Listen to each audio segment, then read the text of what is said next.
These must be the new loads that he was speaking of, and there's a dwarf over here, so perhaps he'll have something to tell me. Hello there. Alfie speaks very highly of you. Welcome to Narathak, our latest delving. Yes, and Alfie tells me that you can hold yourself in a good old-fashioned tavern brawl. I don't know about a tavern brawl, but I could do pretty well against an orc when I'm wearing these spears. Ah, yes. Are you also so adept at clearing mines of vermin then? Yes, well, yeah. And I don't mean orcs this time. Every new delve we dig seems to unearth all manner of unpleasant pests, and these new loads are no exception. I have a crate of precious stones ready to return to Mother Amma, and I could use someone to carry it. But if you could first thin the ranks of these cave claws and other irrations in Nathrak, I would ever be at your service. Right. Kill vermin in here.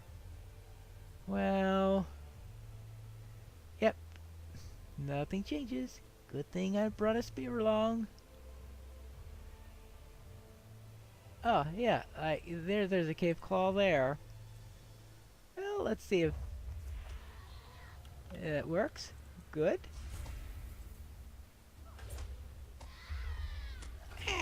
Yourself. Yeah. Okay. I think that takes care of that. We shouldn't have too much trouble finding cave claws then. Vermin. It'd be nice though if we could just have a day talking to Gandalf or dwarves or anything like that. And not have to go about in armor. And poking things with sticks. And things such as that. I mean, just a day or three, right? Too much to ask? I suppose that it is. I suppose that it is. Okay, are you dead yet? Good. You're asking me to carry this huge crate. Dwarves.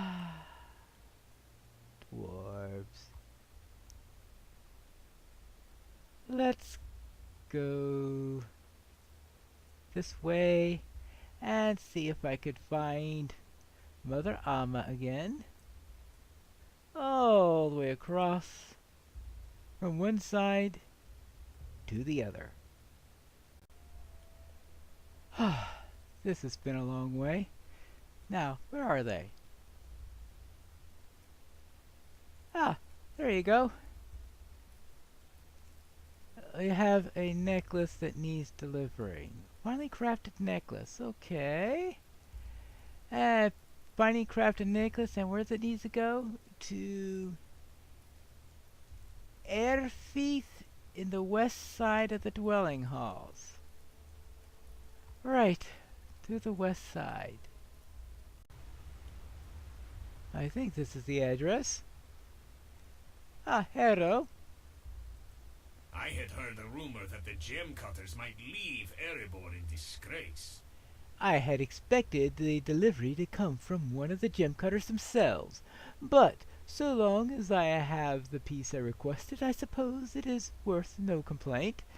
There is something about the personal touch that turns every ordinary customer into a repeat customer, if you ask them.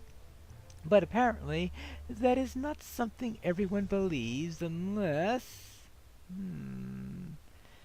I heard a rumor that the gem cutters might have fallen on hard times and that they plan to leave Erebor in disgrace. I am not saying this is true, of course, but that I have heard it from the tail spinner's heel, and if the gem cutters have chosen to delegate their responsibilities to others, then perhaps there is some truth to it. Thank you for this delivery, even so. I will miss the gem cutters when they depart Erebor, even if their services has lost the touch of person that first made me interested in their pieces. Do you think this has something to do with Funi's long departure? He brought one of the sons with him, but left the others with his wife.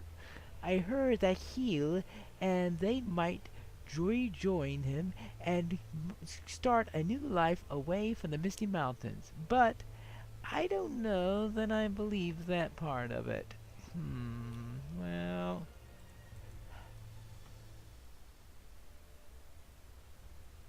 someone named Heel has been spreading rumors about the gem cutters. How about that? And the last time I heard someone with that name, that was the name of an orc. Hmm. Weird things. I'm back from the delivery. How did it go? Did Irfith the Quarrelsome find something of which to complain? He did talk about some rumors from someone called Heel and complain about the fact that someone in your family didn't personally deliver it. Yeah. Us leave the lonely mountain and in disgrace? Oh, what rubbish! Where did Irfit say this nonsense? You said Heel? I wonder who that is. Well, let's see. Let's see if we could find something here that'd be useful. Who is spreading these lies about my family? Ah, so you said he mentioned this Keel. That doesn't surprise me. He is one of the Zelruka, a clan of dwarves from the east. But he has lived here in Erebor for many years and caused no serious trouble. Until now, that is. He's a spinner of tales, and in my experience, he has never had a truthful thing to say. I have found his untrue tales to be harmless for the most part. He has never spoken ill of my family before, though. Why has he now begun to spread these lies about the gem cutters? Go ask him why he has chosen this course, Pineleaf. He tends to loiter outside by the entrance to the Lonely Mountain, but I have not seen him today. Well then, let's go and find out. I haven't seen this Heel yet, but there seem to be a bunch of dwarves here talking to someone. Maybe that's him. Ah, yeah, and he's attracted quite an audience, hasn't he? Well, let's see what this tail spinner has to say. Ah, another listener. If you would like to hear grand tales about the history of the dwarves and other peoples of the north, you have come to the right spot. Alright, okay, fine, I'll listen to a few tales. In March, an army of Janguvar came out of the east and crossed the Iron Fold. They were led by fearsome chieftains and buoyed by the powers of Sauron. They threatened the people of the Dale lands, and King Bran stood between his people and their terrible foes. While the men of Dale fled before the approaching army, hoping to make for the safety of the Lonely Mountain and the protection of their dwarf allies, King Bran stood alone in the water of the river crossing. He then was felled by arrows in the stream, and King Dain escaped the safety of Erebor. Should he have stood with his ally and risked his death thereby? Who can say? The dwarves had need of their king, and after the flight to the Lonely Mountain, he fought against the Jagavar and died before these very gates. The mountain was besieged, and both Dale and Erebor were saved only by the sudden defeat of Sauron in the lands far to the south. Had it only come sooner, both King Brand and Dain Airfoot might still live to lead their people. Well, alright. So, well, how should I respond to that?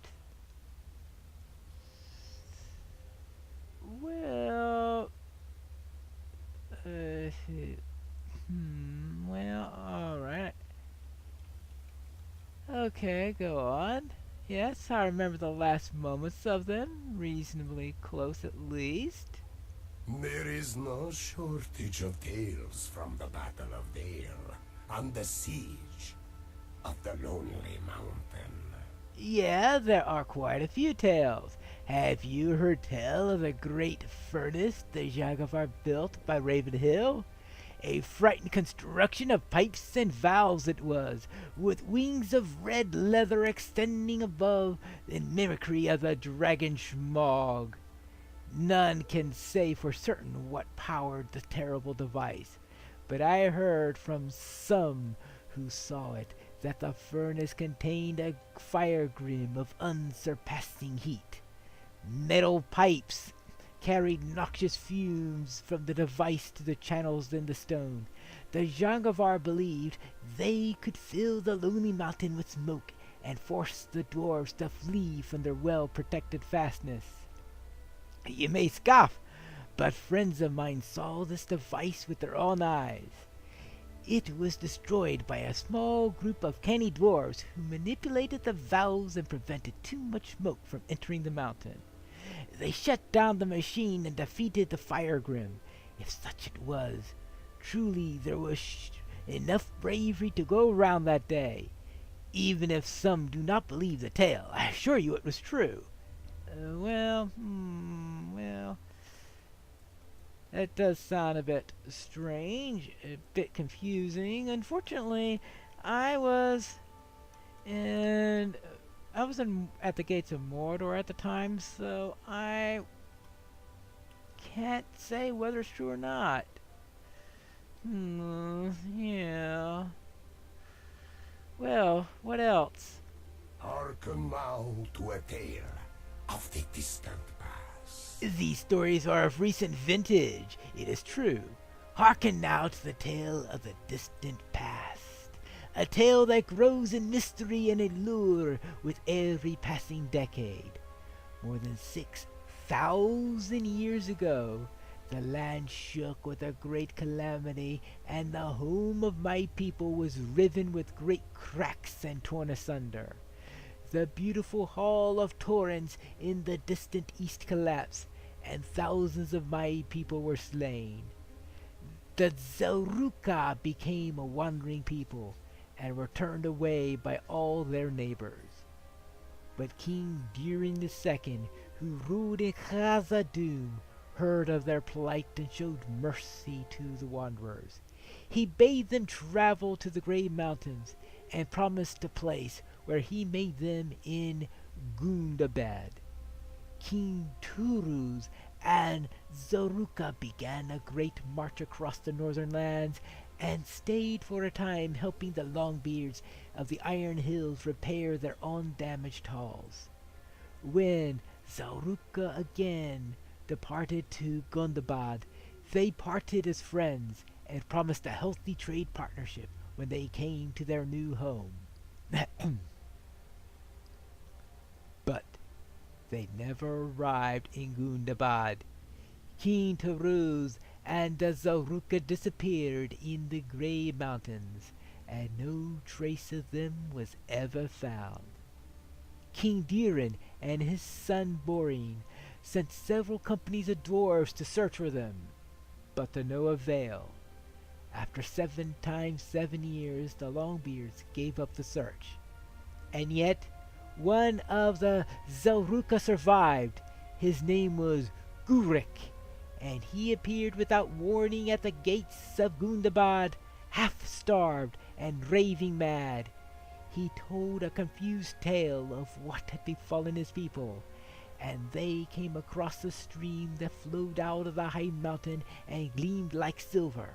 The shine of the water came in tiny fragments of mithril, and when the Zaruka followed it in the course, they discovered a grand cavern full of gold, wondrous gemstones, and mithril to rival that of Khazad-dûm. they abandoned their journey at once and carved a great hall they named the Fargatol, the Grey Citadel, and they used all their craft and spells to hide the entrance. What became of the Fargatol no tale tells, and neither does history record how Guruk alone came to Gundabad. But Zaruka and the Longbeard alike still lust for the riches of the lost Fargatol, and despite numerous attempts in searching the Grey Mountains, none have ever had the good fortune to find it since it vanished. But it is still out there, my friends, waiting to be found. Well,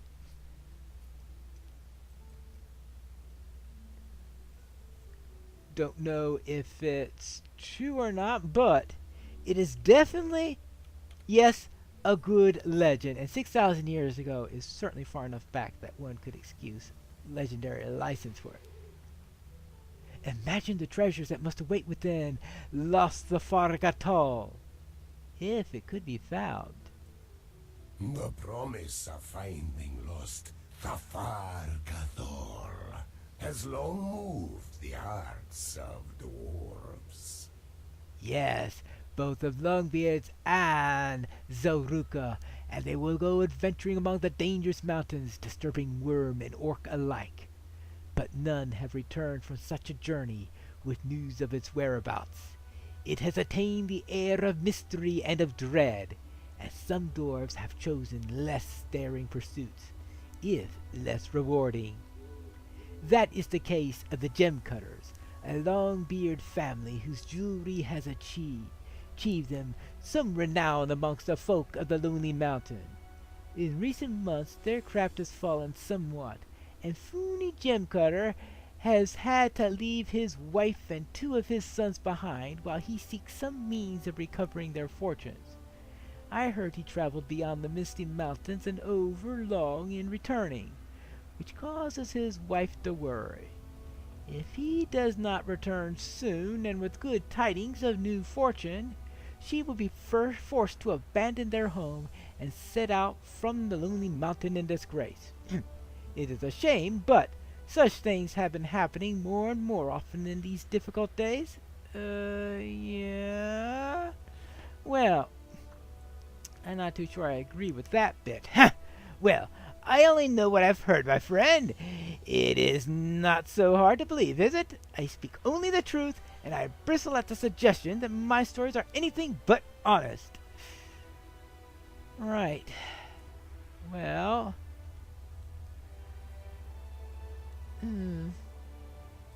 what did happen to the Gem Cutters after I left them in Eregion? An interesting question. Well, it's only been a couple of months. That was quite a conversation. Keel Tail Spinner always speaks such nonsense. Yeah, I presume it's as I said. What stories did he tell you this time? He told me about some things from the battle in front of the gates of Erebor and of Dale. He told me of a legend 6,000 years ago. And he talked about your father and brother not ever returning, and that it'll disgrace the family and all of that, and that they went out because you had no money left. Utter rubbish and nonsense. Everyone knows that King Brand of Dane Ironfoot fought side by side before the gates of the Lonely Mountain. And when the King of Dale fell, the king under the mountain fought to protect his allies' body from the ravages of their foes, ceasing only when he was slain. And a machine powered by a fire grim? How could the Jagavar have ever constructed such a device, or tamed such a spirit? This is absurd. But none of these are as unbelievable as the tale of the Fargathal. Bah! If such a city ever existed, it would have been found by now. Preposterous! Drivel! Right? I must take this matter before King Thorin. And yet, None of these tales are as personally offensive to me as the gossip that spreads about my family. It seems he will not stop until he is forced to stop, Pineleaf. I must take the matter before King Thorn. Only the king under the mountain can prevail upon Keel to cease his rumor-mongering. Will you speak on my behalf before the king? I trust you as no other to help me with this, my friend. Tell me if you are willing, and we will petition the king together. All right. I suppose that we can do that. Which is what we'll do in the next episode of Pineleaf in the North Kingdoms.